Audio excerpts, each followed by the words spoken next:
سلام كما تمسيو فنونا مكتال تركب زخبركم تعزبتنا الساعة 9 تاخلو نلومي عربي 10 سنة استرالو زينا ومسنادون في المالنا كساف فصام مسانا خصون بخبر زعدم الشام تولده بغندر استزينا فيلم لوم بستقبل مرمرات حنت زيغا بكورونا فيروس ملكافا كرغاغصن كله حد دما تفانيو بمغنيات عالماو معلت لقست دم ولنتاو لقس دم بزلعلك التبابع تصوعيت قريبو أبو غردة أبقس قاس مدبات مدفع مهاي من نتزتك ورزتة تخيلو هاجرات معراك بتصقعتين يانت ندار روسيا خقلا قلا قليل كم زي كون بريزيدنت بوتين حمل رواندا نبدوبات هاجر السراوي تلخ كم زلا بمنجست كونغو نزغرب الله كسنة سيغاتو منجست نيكاراغوا سراوي روسيا أمريتو كعسكر كم زفقد حبل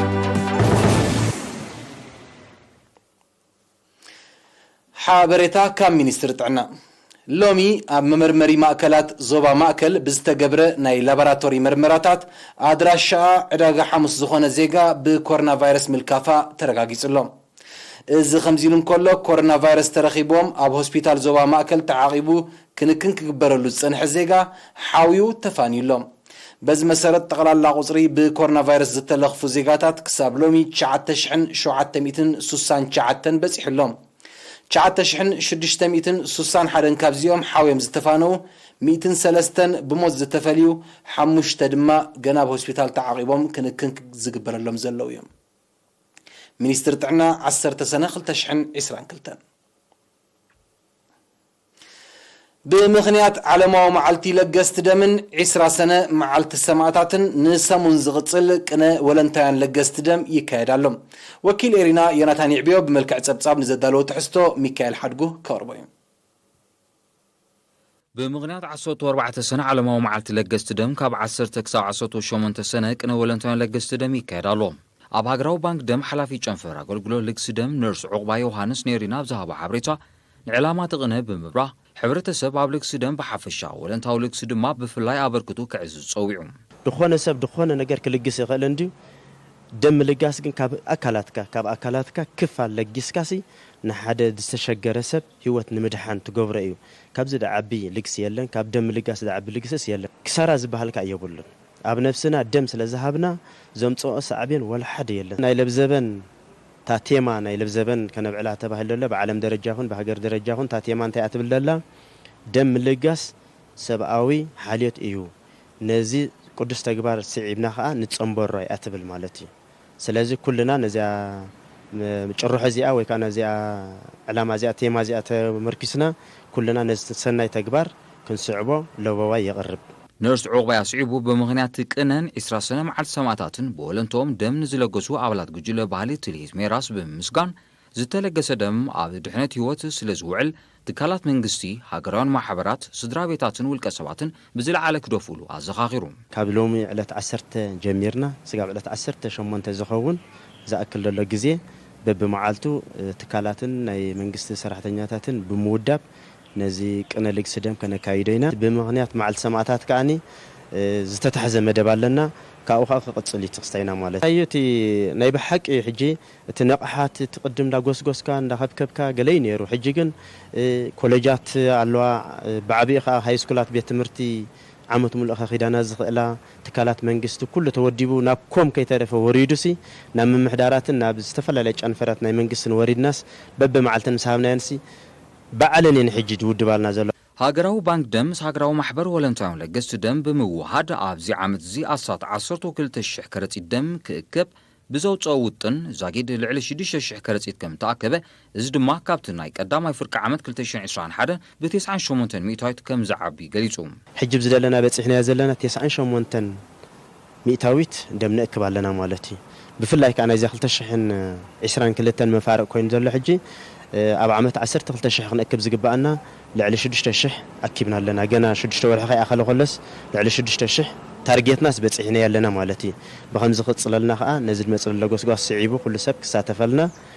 نلابو مالتي ابال هاغراو محبر ولنتوان لقست دمن سي ياسين عبد الله بوغنو ካብ ብዝትካ ደም ዘይትካ ህይወት ምድሓን ዝዓቢ ሰናይ ተግባር ስለዘየለ ዜጋታት ንቕሓቶም ኣበሪኾም ተሳትፎኦም ክዕዝዙ ተላብዩ ባንክ ደም ጥርሑ ክተርፍ ከም ዘይብሉ ካሕኪሕና ደይኮና ንሕና ክንፅውዕ ካሕኪሖም ደም ክንልግስ ዝብለና ከም ዝረአይ ዘሎ ኣንፈታት ከምኡ ዓይነት ክላቦ ጥራይ ይደሊ እዛ ሎ ማዓተኹም ካሕኪሕካ ትልግሳ ናብዛ ባንክ ደም ጽባሕ ንጎ ንዓኻ ስለ ዝኾነት እያ ንዓኻ ስለ ዝኾነኻ መን ንዓኻ ኣነ ዝኾነ ኣብዛ ጥዕምታ ሃገር ዘለና ኣብዛ ውድብታ ሃገር ዘለና ኣብዛና ፍቕራዊ ሕድሕዳዊ ዘለዋ ሃገር ደም ልጋስ ንዓይ ንዓኻ ስለ ዝኾነ ኣፈላላይ ዘይብሉ ሎሚ ተለጊስናያ ጽባሕ ንጎ ንዓኻ እያ ወለንታውን ለገስቲ ደም ዝወስድዎ ተበግሶ ውፅኢት ክካየድ ፀንሐ ጎስጓሳት ምዃኑ ጠቂሶም ንዝበለፀ ውፅኢት እቲ ጎስጓሳት ብሰፍሒ መልክዑ ክቕፅል ብምዝኻር መደባት ሃገራዊ ባንክ ደምን ሃገራዊ ማሕበር ወለንታውን ለገስቲ ደምን ምዕዋት ከም ዝፅዕቱ ቃል ኣትዮም ዕላማ ናይ ሎም ዓንቲ መምፅኢና ምክንያት ብምክንያት 20 ሰነ ደም ንምልጋስ እዩ ማለት እዩ እዚ ሓሳብ እዚ ምስ መፀ ድማ እቶም ኣባላት ብሓጎስ እዮም ተቐቢሎም ምክንያቱ ረብሓ ናይ ደም ምልጋስ ይርዳእካ ብዓብዩ ድማ ንዝኽሪ ሰማዕታትና ንህቦ ስለ ዘለና ነዚ ክቡር ናይ ሰማዕታት መዓልቲ ኣዝዩ ዝሕጉስ እዩ ማለት እዩ ካልእ እቲ ዝልገስ ደም ሓራስ ክትሓርስ ከላ ደም ዝፈስስ ሓደጋ ንዘጋጥም ህይወት ንምድሓን ስለ ዝኾነ ኣዝዩ ባህታ ዝፈጥር እዩ ማለት እዩ እንቐጻሊ ድማ ኣብ ነፍሲ ወከፍ 3 ወርሒ ደም ንምልጋስ ካብ ሎሚ ቃልና ኣቱ ኮሚሽን ባህልን ስፖርትን ጽቡቕ ተበግሶ ገይራላ እተን ካልኦት ትካላት ድማ ነዝናትና ኣብነት ወሲዶም ከም ዝናትና እንድሕር ደኣ ገይሮም ብደም ተሓልፍ ህይወት ኣይክትልወና ነው ማለት እዩ ደም ልጋስ ነቶም ጽጉማት ንምሕጋዝ ማለት እዩ እዚ ኤርትራዊ ባህል ዝጸንሐ ብምልጋስ ነኻ ሓብነት ይስማዕና ደስታ ነተሰማዕና ኢና ንልግስ ዘለና ብጉጅለና 14 ሰነ ዓለማዊ መዓልቲ ለገስቲ ደም ብደረጃ ሃገር ንመበል 17 ግዜ ብደረጃ ዓለም ድማ ንመበል 18 ግዜ ተዘኪራ ክትውዕል እያ ገስጋስ መደባት ምጥፋእ መሃይምነት ኣብ ዞባ ጋሽባርካ ብምግምጋም ኩሎም ናይ ትምህርቲ ዕድል ዝሓለፎም ዜጋታት ዝሳተፉሉን ናብ ስሩዕ መደባት ትምህርቲ ዝሰጋገሩሉን ባይታ ንምፍጣር ዝዓለመ ዘተ ኣብ ቁርደት ተኻይዱ መደብ ምጥፋእ መሃይምነት ትምህርትን ዓበይቲ ዓርዮትን ምሸታዊ ትምህርትን ከም ዘጠቃለል ዝሓበረ ኣዋሃድ መደብ ትምህርትን ዓበይቲ ኣብቲ ዞባ መምህር እስሓቅ ዩሱፍ ምስ ምኽፋቶም ዕድላት ብዙሓት ኣብ ግቡእ ግዚኦም ናይ ትምህርቲ ዕድል ዘይረኸቡ ዓበይትን ኣሽቱን ተረባሕቲ ክኾኑ ከም ዝበቕዑ ገሊጹም ኣብ ሚኒስትሪ ትምህርቲ ዋና ዳይሬክተር ክፍሊ ትምህርትን ዓበይትን ሚድያን ኣቶ ገብረ ዝግድማን ብወገኑ ዕላማ መደብ ምጥፋእ መሃይምነት ብሓፈሻ መደብ ዓርዮት ድማ ብፍላይ ዜጋታት መሃይምነት ኣጥፊኦም ምስ መዛንኦም ዝመዓረረዩሉን ናብ ዝለዓለ ደረጃ ትምህርቲ ዝሰጋገሩሉን ባይታ ንምጥጣሕ ምዃኑ ብምጥቃስ ግቡእ ገምጋም ኣካይድካ ብቕዓቱን ቀጻልነቱን ንምምሕያሽ ውህድ ጻዕሪ ከም ዘድሊ ኣተሓሳሲቦም ተሳተፍቲ ወገኖም እቲ መደብ ኣብቶም ናይ ትምህርቲ ዕድል ዘይረኸቡ ክፋል ሕብረተሰብ ዘለዎ ኣስተዋጽኦ ብምግንዛብ ከምኡን ደረጃ ንቕሓትን ዓይነት መነባብሮን ኣብ ግምት ብምእታው ኣብ ትግባረ ዝረኣዩ ድኽመታት ክውገዱን ንምስፍሑ ብዕቱብ ክስርሕን ኣዘኻኺሮም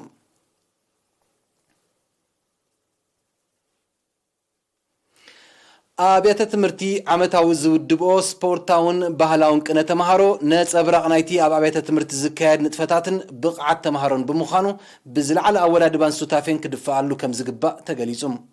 ሓላፍ ቤት ጽሕፈት ሚኒስትሪ ትምህርቲ ኣብ ንኡስ ዞባ ሃይኮታ መምህር ዓብደልቃድር ዓብደላ ብደረጃ ንኡስ ዞባ ብዝተኻየደ ቅነ ተምሃሮ ኣብ ዘስምዖ ቃል እቲ ትምህርታዊ ስፖርታውን ጥበባውን ባህላውን መሰናዶታት ዝቐርበሉን ተምሃሮ ዓቕምታቶምን ዝምባለኦምን ዘንጸባረቑሉን መድረኽ ብኣወዳድባን ትሕዝቶን ክሕይል ኣዘኻኺሩም ኣካይድ ስራሕ ምምሕዳር ንኡስ ዞባ ሃይኮታ ኣቶ ኣረጋይ መብራህቱ ብወገኑ ተምሃሮ ኣብ ኣብያተ ትምህርቶም ዝቐሰምዎ ፍልጠት ዘንጸባርቑሉን ክብርታት ሕብረተሰቦም ዘስርጹሉን ባይታ ንምፍጣር ዝሕግዝ ባይታ ከም ዝኾነ ብምሕባር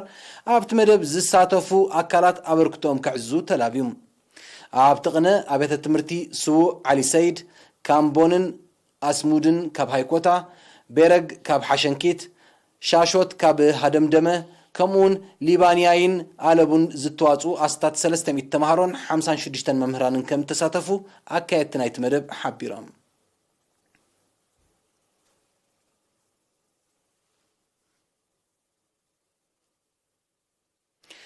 መደበር ጥዕና ሓሊብ መንተል ንኡስ ዞባ ዒላ በርዕድ ንቕሓት ዜጋታት ኣብ ኣገልግሎት ዘመናዊ ሕክምና ምብራኽ ብሓፈሻ ኣብ ክትትል ቅድሚ ሕርሲ ድማ ብፍላይ ዝምስገን ኣበርክቶ ትገብር ከም ዘላ ተሓቢሮም ሓላፍታ መደበር ጥዕና ነርስ ኣፈወርቂ ይስሓቅ ነሪና ብዝሃቦ ሓበሬታ ነፍሰ ጡራት ክሳብ ዝሓርሳ 8 ግዜ ናብ ትካላት ጥዕና ብምምጻእ ኩነታተን ክከታተላ ዝተገብረ ጎስጋስ ውጽኢታዊ ኮይኑ ከም ዘሎ ብምጥቃስ ዝሓለፈ ዓመት 76 ሚእታዊት ዝነበረ መጠን ሎሚ ዓመት ናብ 89 ሚእታዊት ክብ ከም ዝበለ ኣረድዮም ኣብ ርሕቕ ዝበላ ዓድታት ዝርከቡ ኣጋር ሓካይሙን ሕማም ዓስዋ ምክልኻል ዓብይ ኣበርክቶ ይገብሩ ብምህላዎም ጠቂሱ ድማ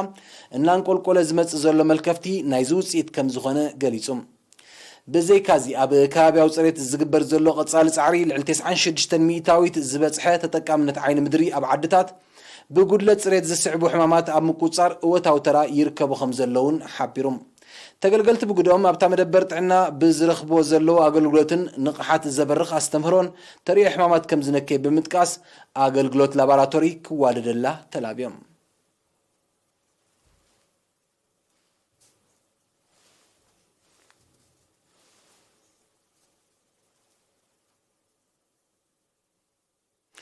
ክብራት ተዓዘብትና ቀፂሉ ዝስዕብ ኣህጉራዊ ዜና እዩ ምክታሉ ክቅፅሉ ደጊምና ብኽብሪ ንዕድም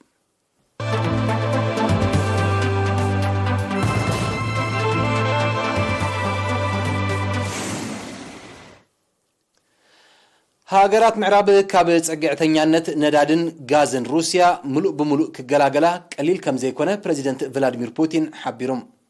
እተን ሃገራት ንሩስያ ዝሃስያ መሲልወን ዝወስድኦ ዘለዋ እወታዊ ይቕሬታ ዘለዋ እታው ነዳድን ጋዝን ናይ ምሕሳም ስጉምቲ ኣብ ልዕሊአን ከቢድ ኣሉታዊ ጽልዋ ክገብር ጀሚሩ ከም ዘሎ ፕሬዚደንት ፑቲን ትማሊ 9 ሰነ ኣብ ዝሃቦ መግለጺ ኣረድዮም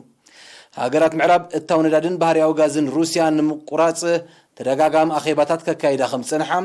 እንተኾነ ግን ኣብ ሓባራዊ ስምምዕ ክበጽሓ ከም ዘይከኣላ ጸብጻባት የረዱም ሩስያ ቀንዲ ምንጪ እታው ነዳድን ጋዝን ናይተን ሃገራት ከም ዝኾነት ዝጠቕስቶም ጸብጻባት ነቲ እታው ሙሉእ ብሙሉእ ምስ ዘቋርጾ ኣጋጢሞን ዘሎ ሕፅረታትን ንሱ ዝፈጥሮ ቅልውላውን መሊሱ ክገድድ ከም ዝኽእል ይእምቱ ኣብ ሃገራት ኤውሮጳን ኣሜሪካን ዝርአ ዘሎ ሕፅረት መሰረታውያን ጠለባት ህይወትን ናህሪ ዋጋታትን ሳዕቤን ናይቲ ኣብ ልዕሊ ሩስያ ዝግበር ዘሎ ሽርሒ ምዃኑ ይግለጽ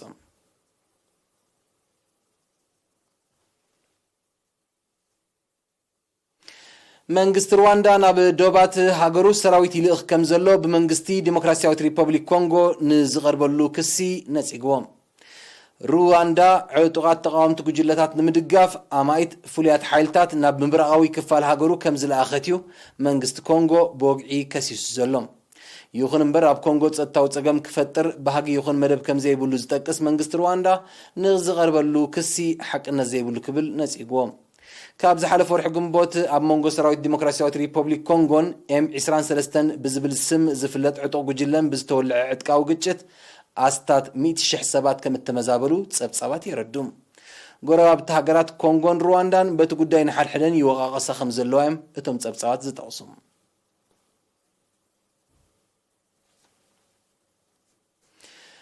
መንግስቲ ኒካራጓ ሰራዊት ሩስያ ኣብ መሬቱ ክዕስክር ከም ዘፍቀደ ሓቢሮም ሰራዊት ሩስያ ንሰራዊት ኒካራጓ ኣብ ምስልጣን ሕጊ ኣብ ምኽባር ከምኡውን ሓደጋታት ኣብ ምግታእ ክነጥፍ ምዃኑ ፕሬዚደንት ዳንኤል ኦርቴጋ ገሊጹ እቲ መደብ ኣብ መንጎ ሃገራት ዝግበር ልሙድ ንጥፈታት ምዃኑ ዝገለጸ ሚኒስትሪ ጉዳያት ወጻኢ ሩስያ ንኻልኦት ሃገራት ብኣሉታ ከም ዘይጸሉ ኣፍሊጡሎም እቲ ውጥን ዝምድና ሩስያን ኒካራጓን ኣብ ምዕባል እወታዊ ተራ ከም ዝህልዎ ሰብ መዚ ክልቲአን ሃገራት ገሊጾም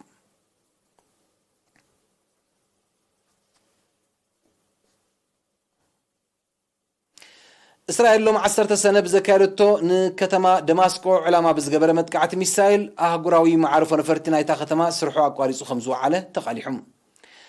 በቲ መጥቃዕቲ ኣብ ገለ ክፋላት መዓርፎ ነፈርቲ ዕንወት ከም ዝወረደን ማዕከናት ዜና ሶርያ ኣፍሊጠን ዘለዋ ይኹን እምበር ብሰንኪቲ ፍጻሜ ኣብ ልዕሊ ህይወት ሰብ ብዛዕባ ዝወረደ ጉድኣት ዝገልጽ ዝርዝራዊ ሓበሬታ ዘጊት የለን እስራኤል ኣብ ልዕሊ ዕላማታት ሶርያ መጥቃዕትታት ሚሳኤል ከተካይድ ናይ ፈለማ ከም ዘይኮነ ዝጠቕሱ ጸብጻባት ብሰንኩ ሰብኣውን ንዋታውን ክስራት ክወርድ ምጽንሑ የረዱ እቲ መጥቃዕቲ ብሰንኪ ግዳማዊ ምትእታው ካብ 2011 ኣብ ሶርያ ተፈጢሩ ንዘሎ ጸጥታዊ ቅልውላው መሊሱ የጋዶ ከም ዘልዮም ምስ ኩነታት ሃገር ቅርበት ዘሎም ወገናት ዝጠቕሱ ብሰንኪ ቅልውላው ኣስታት 500,000 ሰባት ክቕተሉ እንከለዉ ሚልዮናት ድማ ተሰዲዶም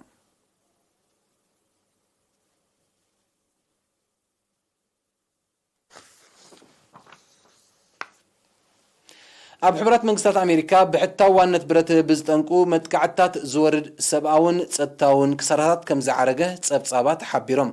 እዚ ዝተገልጸ ብረት ዝዓጠቐ መንእሰይ ትማሊ 9 ሰነ ኣብ ክፍለ ሃገር ሜሪላንድ ኣብ ዝርከብ ፋብሪካ ብዘካየዶ መጥቃዕቲ 3 ሰራሕተኛታት ድሕሪ ምቕታሎም እዩ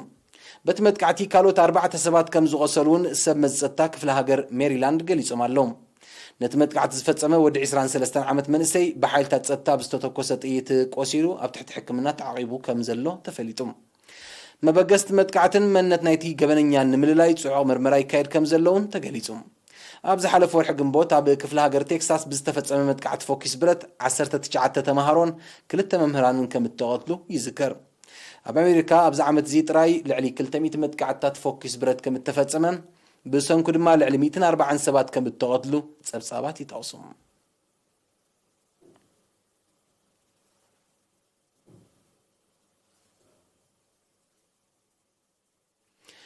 ቤልጅየም ኣብ መጀመርያ ዓመታት መበል 20 ክፍለ ዘመን ሕጂ ዲሞክራሲያዊት ሪፐብሊክ ኮንጎ ተባሂሉ ዝጽዋዕ ከባቢታት ኣብ ትሕቲ ግዝኣታ ኣብ ዝነበረሉ ህልቂት ሰላማውያን ደቀባት ከም እተፈጸመ ብወግዒ ተኣሚና ቤልጅየም ነዚ ተኣመነት ንጉስ ፊሊፕ ብ8 ሰነ ኣብ ዲሞክራሲያዊት ሪፐብሊክ ኮንጎ ንፈለማ እዋን ምብጻሕ ኣብ ዝፈጸመሉ እዩ ንጉስ ፊሊፕ ኣብ ዘስምዖ መደረ ሃገሩ ታሪኻውን ሞራላውን ሓላፍነት ናይቲ መግዛእታዊ ሓድግታት ከም እትስከም ኣረጋጊጹ ቤልጅየም ነቲ ኣብዚ እዋን ብዲሞክራሲያዊት ሪፐብሊክ ኮንጎ ዝፍለጥ ከባቢ ኣብ ትሕቲ ግዝኣታ ድሕሪ ምእታዋ ብፍላይ ካብ 1865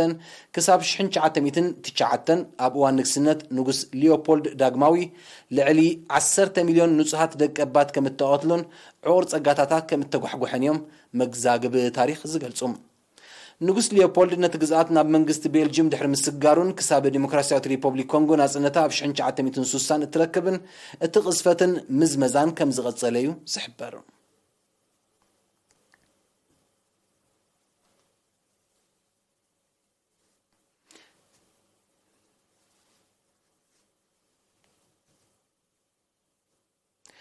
ኣብ ዞባ ቦርኖ ሰሜናዊ ምብራቕ ናይጄርያ ኣብዚ ሳልስቲ ብዝተኻየደ ሽበራዊ መጥቃዕቲ ብውሕዱ 23 ሰባት ከም እተቐትሉ ንሰብ መጸጥታ ሃገር ብምጥቃስ ማዕከናት ዜና ኣቃሊሐን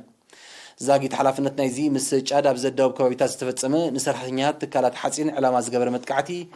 ዝወሰደ ኣካል እኳ እንተዘየለን ኣብቲ ከባቢ ተደጋጋሚ መጥቃዕትታት ከካይድ ዝጸንሐ ምስ ዳዕሽ ጥቦ ምትእስሳር ዘለዎ ሽበራዊ ጉጅለ ቀዳማይ ጥርጥር ምዃኑ እቶም ሰብ መዚ ገሊጾም ሰሜናዊ ምብራቕ ናይጄርያ ብሓፈሻ ዞባ ቦርኖ ድማ ብፍላይ ቀንዲ ዕላማ ናይቲ ካብ 2009 መጥቃዕትታት ዘካይዱ ዘሎ ጉጅለ ቦኮ ሓራምን ካልኦት ሽበራውያን ጉጅለታትን ምዃኑ እዩ ዝሕበር በዚ ልዕሊ 13 ዓመታት ዝቐጸለ ሽበራዊ መጥቃዕትታትን ዝሰዓበ ጸጥታዊ ቅልውላውን ልዕሊ 350,000 ሰባት ክቕተሉን ከሎ ሚልዮናት ካልኦት ኣደዳ ስደትን ምምዝባልን ከም ዝኾኑ ጸብጻባት የረድኡ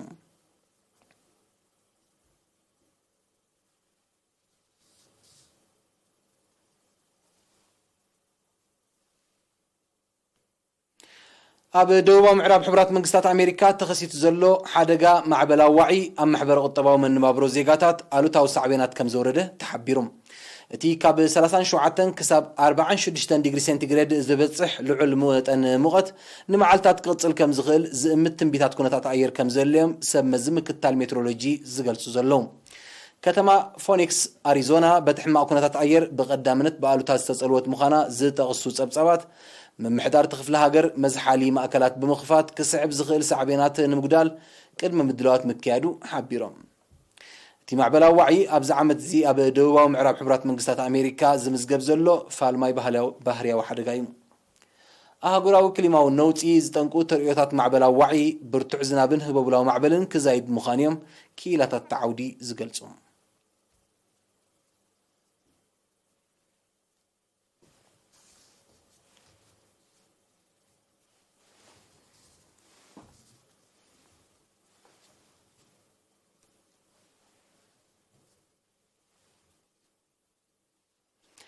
نلوم حمص 10 سنة ساعات 9 مشت زد تلالو زينا ومستندون مزام كنتاتو كدغملكم لوم بستقبل مرمراتات حانت زيغا بكورونا فيروس ملكافا كرغاغص انكلو حاده دما تفانيو بمخنيات علماو معلت لغست دم ولنتاو لغس دم بزرع على كتبابع صاوعت قريبو أبو قردة أبقس قاس مدبات متفاهم هاي من الزتك ورزته تخايدو هاجرات معراب كاب سقعتنيا نتنداد روسيا خقلا قليل كم زي كونه بريزيدنت بوتين حبيو رواندا نبدوات هاجرو سراويت تلخ كم زلا بمنجست كونغو نزغرب الله كسينة زيغاتو منجست نيكاراغوا سراويت روسيا مريت كعسكر كم زفقده حبيو نسعة سترالو زينو مسندو ابزازي ملو زغط صلفنو يرتي بخد كاتلو بخبر عدم بروح مشات